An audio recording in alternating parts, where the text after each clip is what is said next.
You may find that the default assignment of inputs to faders does not suit the physical stage layout that you have. You can change the fader assignments in the patch bay. Press the patch bay button in the upper right side of the vMixer to call up the patch bay screen. In the patch bay screen, you will see a matrix that shows which physical input ports correspond to which channel fader number. We'll start with the matrix for REAC A inputs. You can use the cursor buttons and the Enter button to change or move any patch indicator around the matrix. Let's use the patch bay to swap fader assignments between inputs 2 and 3. Put the crosshair over the new patch point and press Enter. We can swap the fader assignments of inputs 4 and 5 in the same way.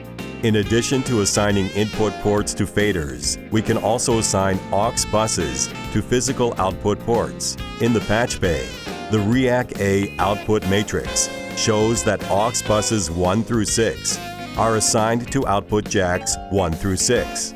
Master outputs left and right are assigned to output jacks 7 and 8. On REAC B, the input assignments begin at number 17, so we'll need to scroll down a little bit to see them. Use the crosshairs to change the assignment of which REAC B input port goes to which fader.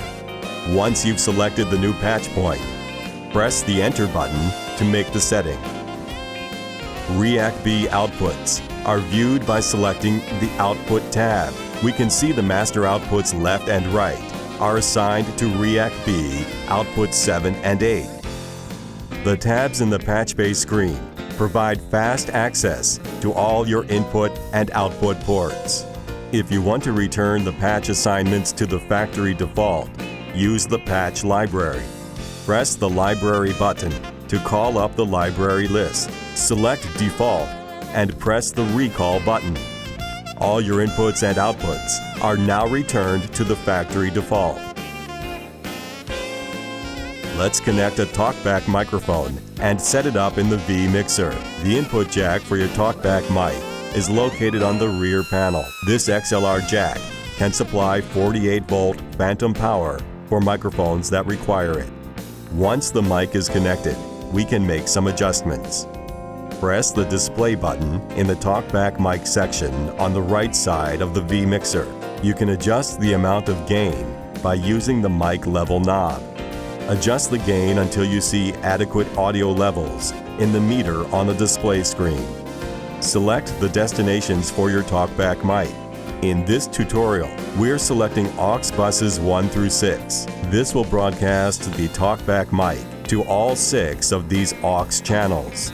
To make the talkback mic active, press the talkback button. If pressed quickly, the talkback button will remain active after you let go. Press it again to turn it off. If you press and hold the talkback button, it will remain active only for as long as you hold the button. Once you release the button, talkback is terminated. Now let's set up a graphic equalizer or a graphic EQ. The M400 vMixer has 4 graphic EQs.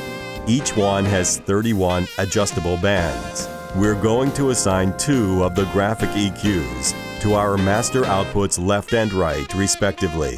Press the Effects button to call up the graphic EQ screen. You may need to press the Graphic EQ tab to call up the Graphic EQ section of the effects screen.